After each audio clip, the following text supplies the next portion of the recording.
Carbon die oxide চলনের ফলে আজ বাংলাদেশ সহ উন্নত দেশগুলো ক্ষতির সম্মুখীন। জলবায়ু সুবিচারের দাবিতে আজ ছায়াতল বাংলাদেশ একত্রিত হয়েছে। আপনারা জানেন যে পৃথিবীতে জলবায়ু পরিবর্তনের কারণে পৃথিবীটা আমাদের বসবাসের অযোগ্য হয়ে যাচ্ছে।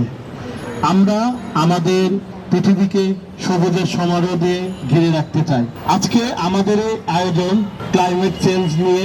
আমরা জানি যে আমাদের দেশ সহ সারা বিশ্বে জলবায়ু পরিবর্তনের ফলে আমরা নানাবিধ সমস্যার সম্মুখীন হচ্ছি।